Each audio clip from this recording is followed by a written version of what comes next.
Yeah, I've been getting lucky lately with reaching out to a few people I've wanted to talk to, and they are actually getting, for the longest time, nobody was getting back to me. Oh, look, I think it's all about timing, Stephen, to be honest. Yeah, absolutely. Absolutely. Stanton Friedman was the one who got the ball rolling, actually. He was the first person I ever interviewed. Oh, really? Yep. I met him a number of times, and we had dinner in England when I launched my book Awakening, and him and Dr. Roger Lear and myself were at the Nice. table.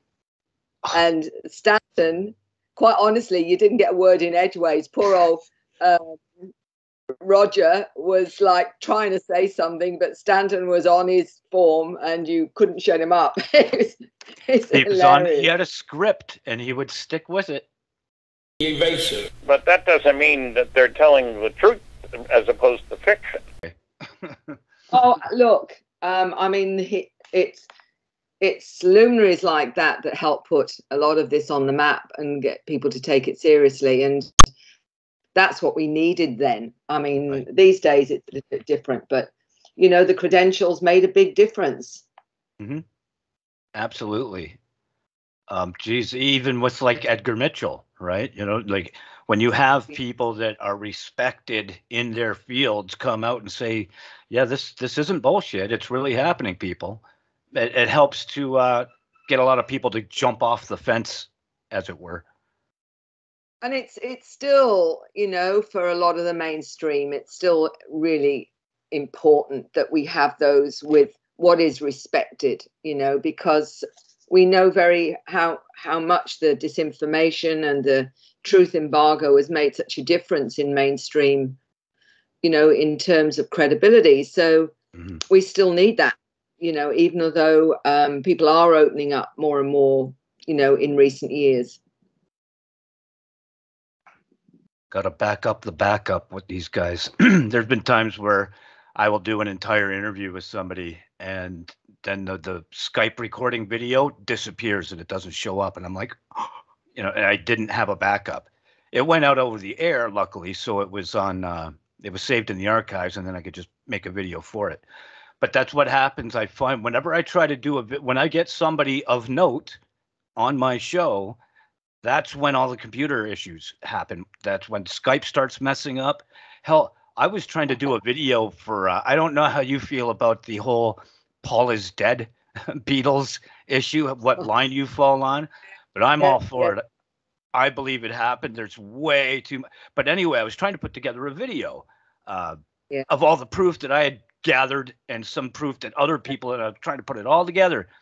I spent a good 12 hours on the computer, and just as I'm about to finally, it kept shutting down and it wouldn't save. So every time I had to start from scratch again, and they were teasing me. They'd let me get a little further and a little further. Then I finally hit produce. Boom, whole thing froze up, and then the computer completely froze up and shut down. I've got 4 computers down here. Only one of them works now. It's insane. For listeners, I want you to know, people may be at this point wondering, who's Steve talking to? Well, this is Mary Rodwell. She is somebody who is very interesting from Australia, who deals with people who, well, many things, but chief among them being people who have alleged that they have been abducted, and she helps them come to grips with that, does the hypnotherapy and regressions to help them out. Can you tell the listeners a little bit about your story, just a quick little bio? Well, a quick bio is that I was a nurse and a midwife 40 odd years ago. I went into counselling after that. And from when I actually came to Australia was when I really started getting involved in this particular phenomena, because with my counselling, there was many people that had what I call multidimensional experiences, you know, seeing spirits, you know, feeling mum and dad who passed on were around them, etc. So I was very aware that there was more to our physicality than this physical body. Let's put it like that. Right. And I started to explore things like reincarnation, past lives, this kind of thing. But it was a gentleman walking through the door who said, Mary, I've heard you're open-minded. For this, they just think you're a loony. They just think, there's no support groups for it. And him and his family, particularly him, he was waking up with marks on his body, shaved areas. His whole family were having some form of encounters or contact. And that really, his name's Ellis Taylor. He's now an author in his own right, lives in England. But he started me on this whole journey down the rabbit hole, to be honest, because I believed him, because you couldn't help believe him. He was authentic. You don't imagine this with your whole family. So there's no way it was a fantasy. And from that, quite honestly, reading then on this was really convinced me that this was not only real, but I didn't realize at the time that it was actually far more common than I originally believed. And this is 3,500 individuals and families since that time has more than convinced me, not only is it real, but it is a really important part of our reality right now. Absolutely. I've had some, everybody listening, oh, here goes Steve, he's going to tell his stories now. I've had a couple incidents that freaked me out, but well, I guess I was going to say, but they weren't traumatic, but actually the one really kind of was. The one that wasn't traumatic, I was about 16 and I was hitchhiking from where I live, which is basically Lake Ontario, and I was walking to Lake Erie in Canada. And I was about 10 minutes outside of the city. I had a good 2.5 hour walk ahead of me if nobody was going to pick me up hitchhiking. I looked to my left, which would be the east, around the Niagara Falls area, and I see this light up in the sky. At first, I'm just thinking, oh, maybe that's Venus or something like that, but it was the wrong part of the sky. But also, it was really large, unusually bright, and it seemed to be getting closer. And that was the last thought I was having. I'm like, that's unusually large. It's really bright, and it's getting closer. The next thing I know, I turn my head, and I'm in Port Colborne. I'm at Lake Erie. So I was 10 minutes out of St. Catharines. It would have taken me 2.5 to 3 hours to walk from Lake Ontario to Lake Erie. But somehow 10 minutes in, and that same thought, I was in Port Colborne as that thought was finishing. So St. Catharines, boom, same thought.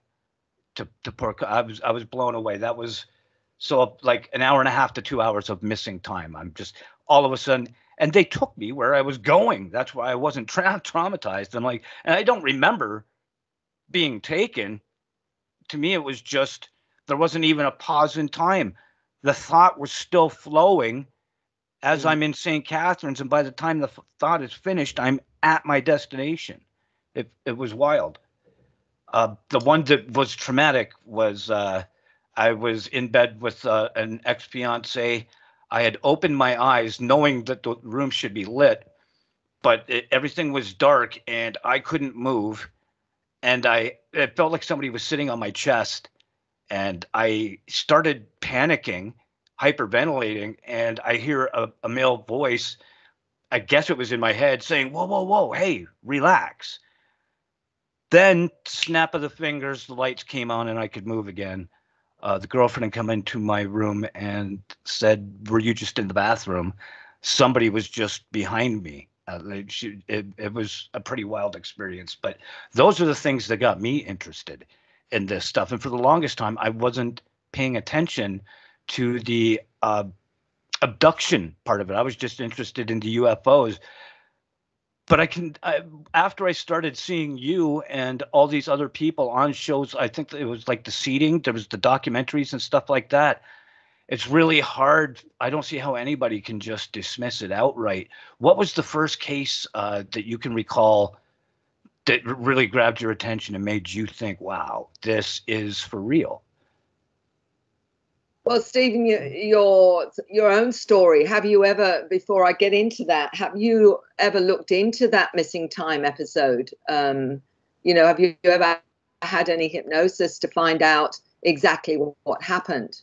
Now, there's nobody around here. For the longest time, most people who believe in UFOs in Canada here are still considered nuts. So, and I was always never really had the money to be able to go, always just trying to keep food on the table, didn't have extra money to be able to because I wanted to do regressions of past life as well. I believe all of that has a lot to do with what's going on in your current incarnation. It's just something I've always felt since I was a child. Well, Stephen, if you like, I'll do the regression over Zoom or Skype with you, and we'll find out what happened with that missing time, and we'll find out what happened with that other traumatic experience, if you like, and you can find out if it's connected to your past life, because all of that can be found out in regression. So we'll look into that if you'd like to do it. I would love that. Are you kidding me? Is that like I'm sure you hear this often, but I'm not sure I'm hypnotizable, mainly because I get a tinnitus, a ringing in my ear, so it's hard for me to just relax and clear my mind. But you think that's something that could possibly work in this? Well, Stephen, the thing is, a lot of people tell me they don't think that they'll be able to be hypnotized. Right. The trouble is that they don't actually understand the process of hypnosis. Mm-hmm. And I've just done a presentation for a UFO group in Vancouver, actually, on hypnosis. And I've got the link somewhere that I can actually send on to you. The issue is that with hypnosis, you don't need to be somnambulistic, in other words, unconscious. And a lot of people have this misconception that unless they're completely out of it, they won't be able to recall anything. But you can recall a heap in even light trance once you trust the hypnotherapist. It's just a matter of focusing you away from your left brain analytical side and getting you to access that subconscious link, if you like, to that experience. So that's not a big deal. Many people only need to be in light trance to find out what actually happened. It's just allowing yourself to ask for that information and trust it. So we can talk about that at another time, but that's the process. I do hypnosis over Skype and Zoom all over the world, as long as they can speak English, whether it's in Uruguay or Poland. So that isn't an issue. The past life side is what I'm actually looking at more and more in my latest presentation, believe it or not, because I'm finding that often it's a past life experience that has been instrumental in the soul reincarnating into this lifetime because of something that hasn't been resolved or sorted out in some way in that other life. And I've got about 3 different cases that I'm going to be talking about in those presentations. The links are all there. And that's what's so fascinating, because it seems, for people to understand more and more, we're looking at this from a multidimensional consciousness perspective. Right. Because the reason that you're being contacted is because there's some important link with you to those intelligences, whoever they are that are contacting you.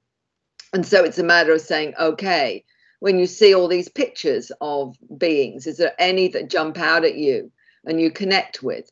Some people will say, I've got this feeling that I come from another star system, that I've never really felt Earth was my home. And they may say, I feel connected to the Pleiadians or Andromeda or, some Sirius or some other star system, and can't understand why they feel that way.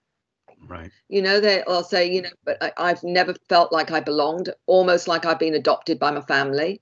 I've never felt comfortable in my physical body, or it's always felt too dense.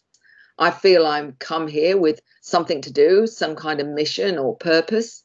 And all these things start to come out after they've had their encounters. And often seeing the craft is a wake-up call. It's like even if you feel nothing happened and you've seen these strange lights, for example, and you're wondering why on earth, when you start to see these strange lights in the sky, often what's happened is there's a download or there's a contact that you're not even aware of. You think you've been watching it for a few minutes. You may have actually been picked up and put back down again, and you won't even know that it's even happened, although you had a dramatic hour and a half of missing time. So something very important went on for you to have that memory and they allowed you to have that memory. So what I'd say to anyone who's had this, seen a sight, have a sighting, or had that kind of experience, did you feel differently afterwards? Because I'm pretty certain you probably did. You would be finding yourself perhaps more open, perhaps more focused on important things in your life. Often people can become obsessed with astronomy or digging into the hidden truths of things. They may find they've got more awareness, for example, start to see orbs of light, feel energies, all this kind of stuff. All Seeing of this ghosts more than normal. That's exactly right. So what they're doing is activating your multidimensional awareness as part of the encounter. So, there's always a reason why they're doing that. So what I would say to you, Stephen, is that, with your experience, even with the one that was, scary, it may be there was an interaction. It doesn't necessarily mean something terrible happened to you, just that it frightened you because you didn't expect it. And The that's all. circumstances, yeah. That's right. That's exactly right.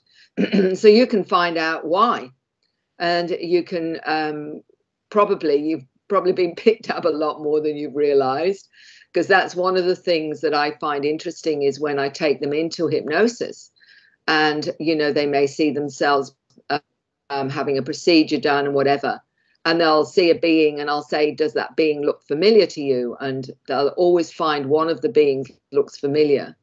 And the reason for that is because they have been picked up a number of times, and that's why that being is particularly familiar. So, as I say, I'll send you the link to a presentation I did on hypnosis for this group only a week ago to show different cases. And I mean, when you say, is there any particular startling one? I think for me, the very first one with Ellis that's the one that got my attention, simply because he was a very credible, intelligent, grounded gentleman who, as I say, is a good friend of mine now. And his story, waking up with marks on his body, shaved areas. His partner was going out of body through. She said, they take me through the bedroom of our next door neighbors. She said, I can tell you exactly what's in there, in that bedroom, and it was all out of body. So we now realize, and this is one of the Dr. Edgar Mitchell's surveys that we did with 4,300 people, was we found 75% of encounters are out of body. Only 25% is physical. I was going to ask you that next. So thank you. Continue. Sorry. Yeah. So this changes it for the nuts and boltsers that want, a lot of more tangibility. And that's why I think they struggle a great deal with this phenomena. We're talking about consciousness, which is a lot more difficult to feel tangible than if it's always physical and you come back with a piece of the craft. It doesn't work like that, because for many cases, what changes is their consciousness, their motivation, their focus, becoming not only multidimensionally aware, but finding they have healing abilities, for example, or they may find themselves doing strange scripts or writing what appears to be strange languages, or speaking these star languages, or downloading music from somewhere that's unusual or strange or different, or artwork. That's how you know it's real, because they manifest this kind of abilities, and this doesn't come from a fantasy. That's another part of my problem and why I never looked into it. And another reason why I didn't really pay much attention to the abduction phenomenon as a whole was these people were convinced they were being taken by aliens from another planet. I am convinced that my encounter is interdimensional or extra dimensional. And I also have the strong feeling that space is actually fluidic. Like they're lying about the nature of the reality of space. So that's why I've also had a really hard, like I feel these things to my marrow, so it's really hard to think of and that doesn't mean that there isn't aliens from other planets in these other dimensions. You know, but I think it's way more dimensional. That's why I find it interesting that you're using that word a lot too, awakening to extra dimensions, because I think it's not that space isn't a thing and the planets and aliens aren't a thing, but I think we would find out a lot more. We'd be a lot smarter if we tapped into fluidic space and even the ether. That's something that's like punching me in the face all the time. It's the ether, it's the ether, it's the ether. And there was one more experience I wanted to tell you about. This, I believe, was a dream, but it may not have been. I was in a room that was translucent. I seemed like I was in a corner. I was terrified because we were traveling through what seemed like some weird dimension with a mix of planets and nebulas, along with formulas and equations and monsters, just all kinds of really weird. And it was like you could see through the floor, you could see just everything. It was all translucent, and it felt like being in a box. Now, and I'm not the type of person that really remembers a lot of my dreams. The dreams I have had that I remember are usually little things that come true, like the deja vu moments. You're like, oh, I had a dream about that. That happens more often than not. But large things like that, another one would be that, like, I've been getting terrified that they're talking about bringing asteroids close to the Earth for mining purposes, because I remember 20 years ago having a chilling dream, looking up in the atmosphere and seeing large asteroids, like several of them, just floating around the planet. And so when I started reading that Japan and China was doing this stuff, and I've been doing a lot of this over the last, because the ghost started when I was 3. So I've been trying to, I used to get beat, my ass beat for lying to my dad about ghosts. So that's okay. Time to spark a joint, crank the music, and drink beer. And that's what I've been turned. I spent so many years in depression, and I think a lot of it was because I kept seeing and hearing things that people were telling me I was crazy for seeing or hearing.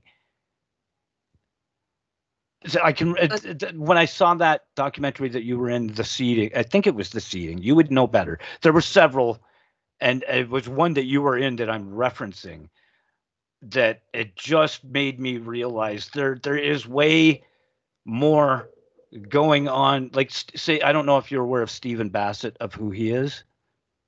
Yes, I've met Stephen a number of times.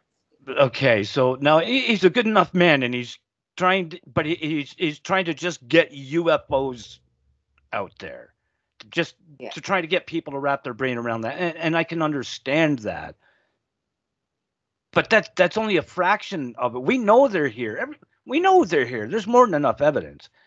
It's the reason that they're here that we've really got to wrap our brains around, because I don't think they're here to hurt us. I just don't. Not that I'm a big Stephen Greer fan either. Of course, I'm sure there's a bad race out there that would love to kick our butts, but I'm sure there are good ones also. What do you feel about this whole galactic? Like Michael Salla is a friend of mine. I have him on the show often, and Laura Eisenhower as well. And we get into that a lot, especially with Elena Danan most recently, about the Galactic Federation. What is your view about the Galactic Federation? Do you think that's something that's really going on? Well, you've covered several things, Stephen. First of all, I'll mention, before I get into the Galactic Federation, dreams that are not dreams. When people say, I've had this dream about being on a spacecraft, and I say to them, okay, how long ago did you have that dream? They might say 10 years ago or 15 years ago. And I say, well, it's not a dream then, because dreams go within minutes of you waking up. If that's an experience, then you will remember it. as a dream simply because you're in an altered state or you're out of body or whatever. And so it feels like a dream simply because you're not in your physical state. So dreams that are not dreams, if you still have that dream, it's not a dream. I would suggest it's actually a reality. To get into the other part of that, where you say that you're convinced about interdimensionals, now we're pretty aware with the consciousness angle in all of this. And those many thousands, I've talked to, we're talking about not just physical, and there are physical beings. They're interdimensional, extra-dimensional, trans-dimensional, and we even have some, and I had a 7-year-old talking about coming from the future. He's one of those, and there's a few that connect to coming from what sense to me. Our future. Yeah. So it's all in the bucket. It's all in the bucket. So just to cover that, and I can say a little bit about what this little lad has spoken about in a minute. So having said all of that, this is what is reality. We don't actually know. It may be that we're all like Star Trek on the holodeck, saying, right, we're going to go back into this period of time and have an experience in the 2000s or whatever, for all we know, and we're creating our own experience. Who knows? Just to throw that one in there, because we don't know what we don't know. But anyway, getting back to the other side of this, which is, the Galactic Federation, I regress many people, and many are connected to various groups of collective intelligences, whether or not it's in fact, the Galactic Federation, Confederation of Planets, other organizations where they go and debrief. They will say, a part of my role is to see what's happening on the planet, and I'm debriefing this group of intelligences, and there could be everything from humanoids to energy beings to mantis to crystalline beings to feline beings to you name it, what you can imagine, it's out there. So there's all of this going on with multiple levels as well. So many of them connect to a particular species because they say that their origin or their last past life origin is connected to this particular intelligence, whether it's, the Pleiadians or Arcturians or whatever, is that their past life connection may be to one of that intelligence. And that's why they incarnated into human form, because they're working from the inside, as insiders, if you like, on this planet, to help upgrade human consciousness, to help with that mandate, which is to shift human consciousness into a higher level, for want of a better word. And many of the young children coming in particularly are highly aware. They know what their mandate is, that many will remember what life their origin prior to this. As one 10-year-old was explaining, he was in his last life a blue being. This was his very first incarnation as a human. He called himself a center seed, connecting to the planet where he's going to help with the pollution going on in this planet. That's his mission. He said he picked a mum with many human lifetimes because she would help him understand how to operate in this density, this reality, for example. And this is the kind he was saying that his first incarnation was at like a seed? No, what he's saying is his last incarnation was as a blue being, but he'd incarnated. Okay, gotcha. Yeah, and he's come into this life, and he calls himself a center seed because he's connecting to the center of this planet. Gotcha. And his mandate, mission, is to help with the pollution on this planet. That's his mandate. He said he picked a mum that had been here many times because he needed someone who understood how it worked down here. So he relied on her to help him understand, because of his innocence of being ever being a human as such, so that's how he explained it. I have many that remember past lives on water planets, other planets, and what have you. And for those that want to go down the rabbit hole a little bit, I'll explain. This little boy, only when he's now 9, when he was only 5 years old, he was talking about how he gets taken. They're size of 5-year-olds. They have black eyes and grey skin. They're part of a science team, which he said the science team has an IQ of over 400. They started visiting him a few weeks when he turned 6. He was told he was special. He was shown many things on a screen, dinosaur times, future times, and he spoke at length about God.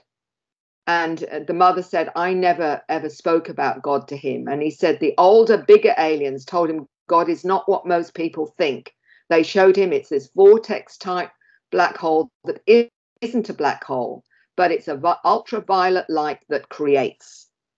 The aliens don't know when it was created it.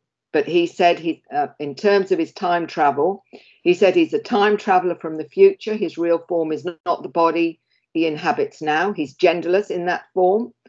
And the mother said, I had no idea he knew the word. He says his alien form is really us from the future, and they are us, we are them. And he told him that, and told his mother that when he was 7 years old. So that's just a little snippet of the awareness of some of the children coming in. And you can take it for what you wish to take it for, but it is intriguing if nothing else. Oh, absolutely.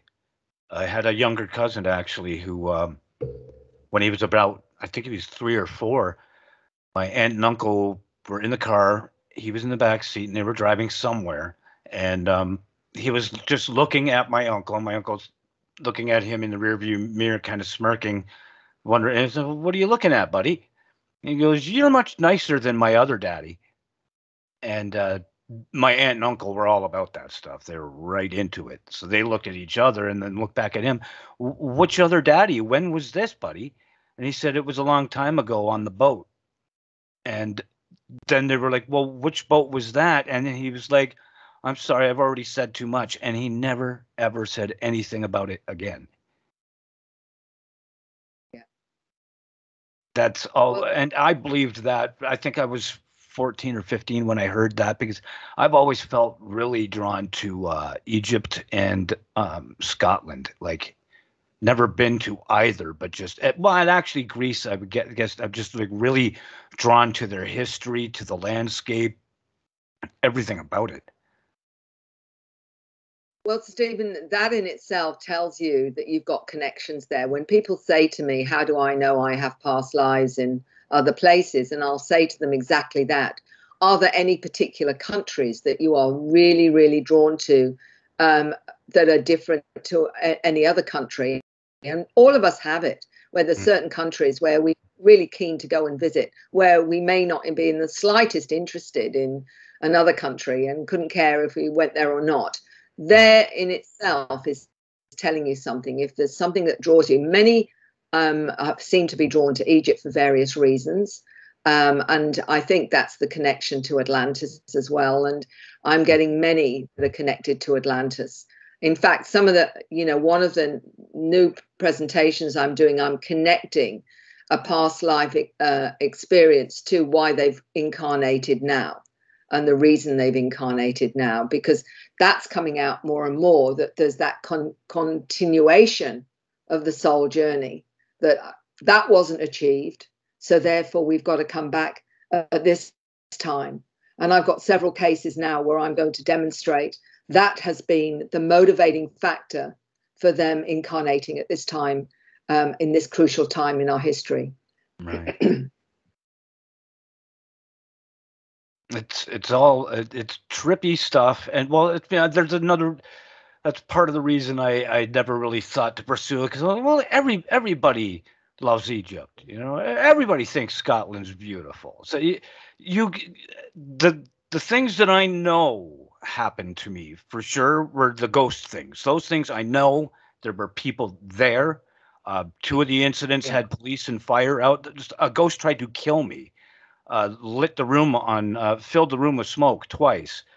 Lit a box of wood on fire that was across the room, nowhere near the wood burning stove, and tried to kill me twice in one night. So these are things I know, but even then, there's so much distance between then and now that I start to question, was that a dream? even though I know they weren't there, I could probably get in touch with the fire department about the one case, that case that I just told you about. The police, where there was a case, I saw something outside of the window. It was wintertime. I was laying on a bed facing the basement window. My room was in the basement. So I'm looking at the basement window, and the neighbor's fence is right there. And I see a woman, a beautiful blonde woman standing there in a white outfit, and part of the white blew up behind. It was snowy and windy outside. So part of this, whatever she was wearing, blows up behind her, then fell down, and then she ducks down. I go out. Actually, we called the police because we were worried. It was a rich neighborhood, and we were worried about the neighbors and that. They came out and they went next door, like in the snow, and they said there was no tracks leading over there. There's nobody there, first of all. No tracks leading to or from that area. Just 2 footprints, barefoot in the snow, right where I saw this woman staring at me. Those are the type of things I know are real for sure. I guess I don't want the possible UFO stuff to be real, because I've also seen a Bigfoot, Mary. I mean, how many things, you start to think, there's no way I saw ghosts and a Bigfoot and I'm being abducted. Like, it seems like I'm kind of greedy. You know what I mean? It's like I want to be a part of every scene or something, but I swear that's not it. I remember these things happening.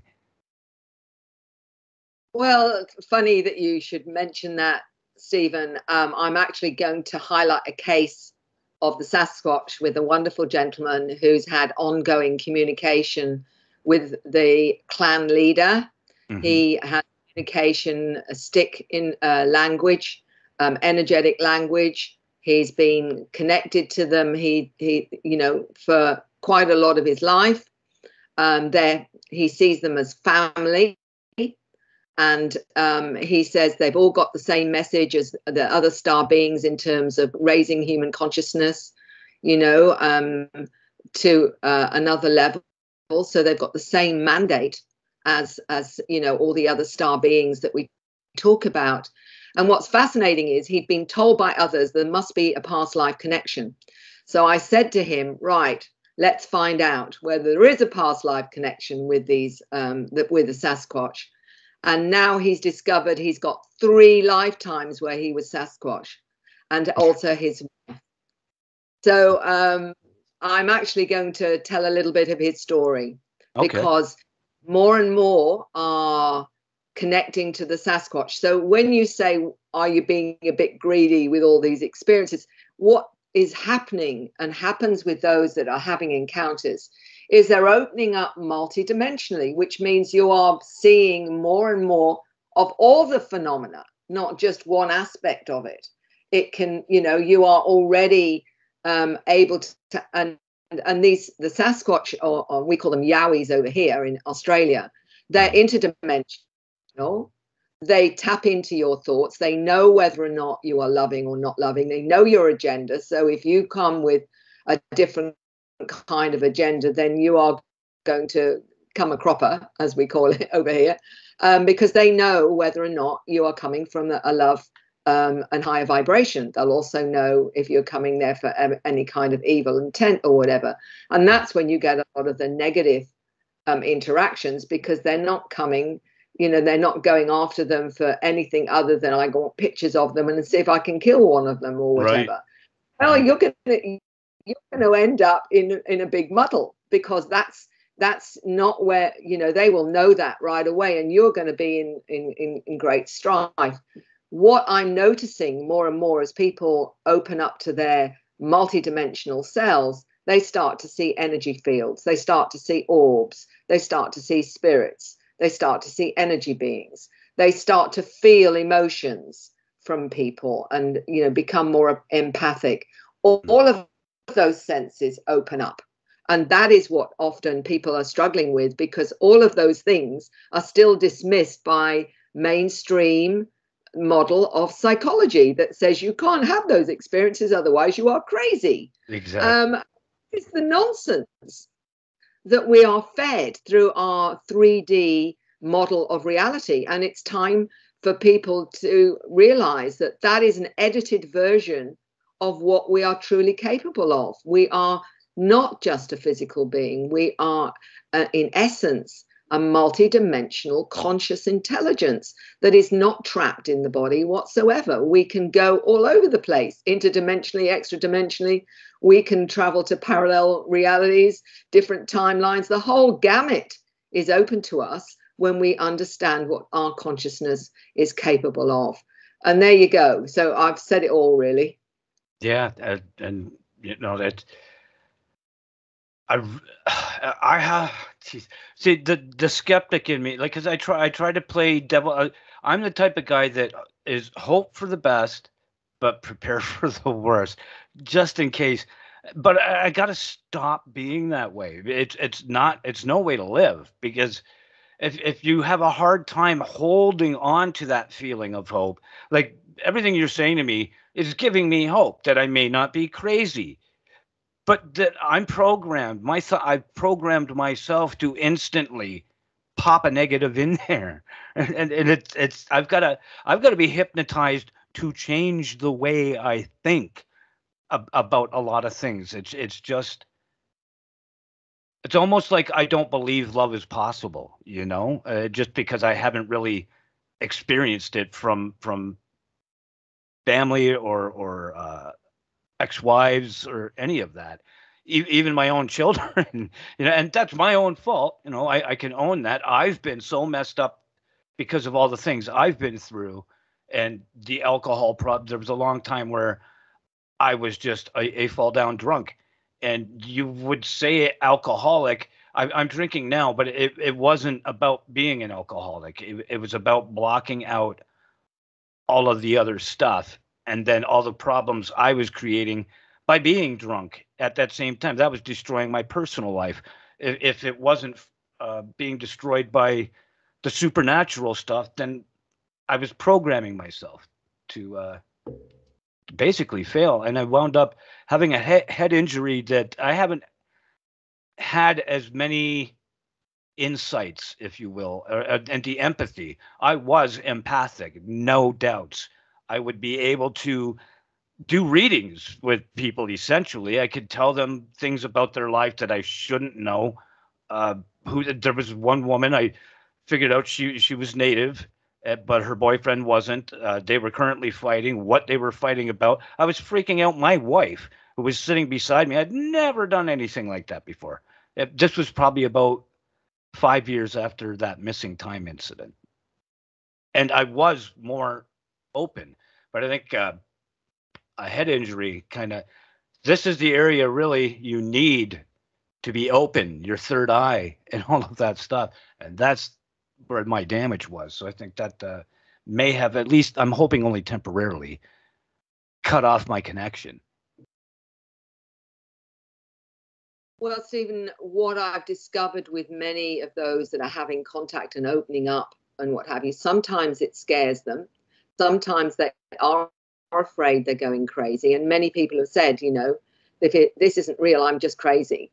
So what they would do, particularly, I found teenagers that are aware of going up on craft, aware of all of this, they don't want to be different. They don't want to stand out because they get bullied, or they just want to feel the same as everybody else. So they'll go on to alcohol, they'll go on to drugs to shut it down, to shut down their awareness, because there's no way of explaining it. They've got no one to talk to about it, and they don't want to feel crazy.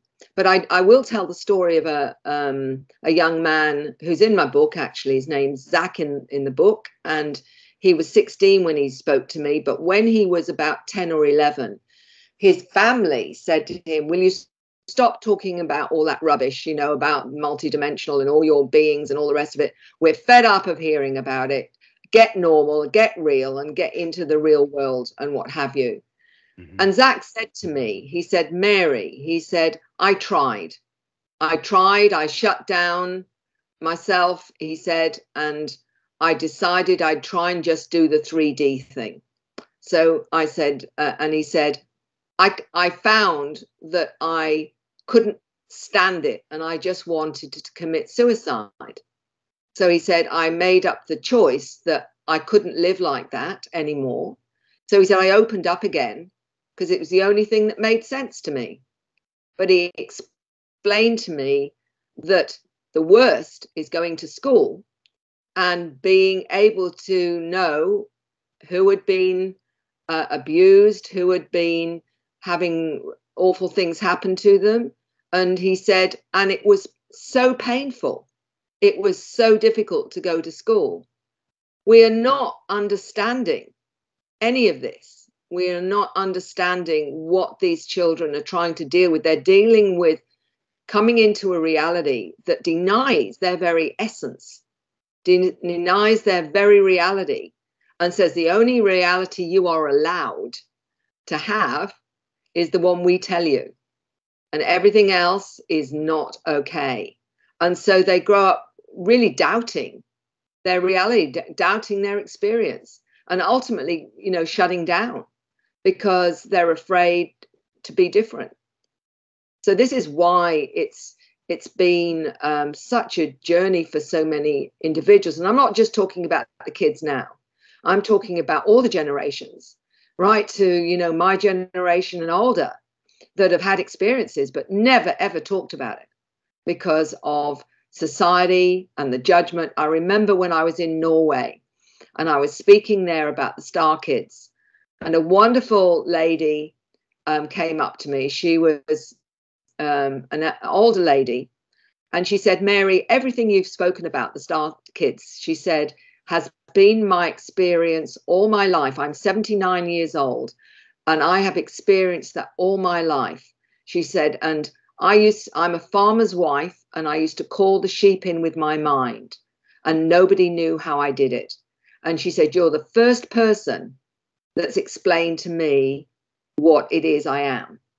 And so she'd gone to nearly 80 years old with that awareness and never being able to talk about it because of the way society and how we're programmed. And it's the programming that I believe absolutely deliberate to program you out of your awareness. I think that is very much part. I don't care if people call me conspiracy theorist or what they want to call me.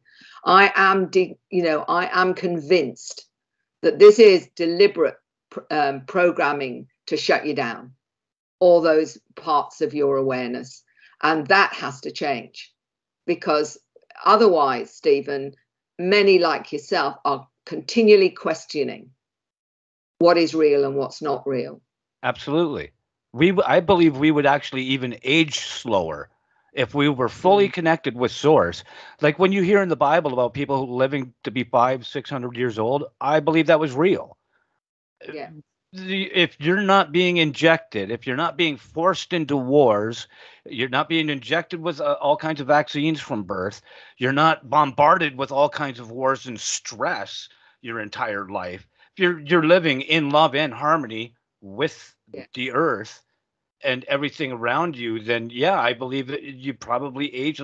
Look, my friend Dan Willis, I'm not sure if you were of who he is. He was with Stephen Greer when they did that panel. They were traveling around North America, and they did that press club at Washington Press Club, and he was one of the witnesses. Him and his wife are in their mid-70s, and they look like they're in their 50s. They live in a dome house, eat organic food, a dome house on the mountains, like surrounded by trees and fresh air and fresh water, completely off grid with no electricity or radiation cooking them. And they look like it's unreal. It's like he's just starting to get gray hair. And I believe that is, like you said, it's programmed to be this way.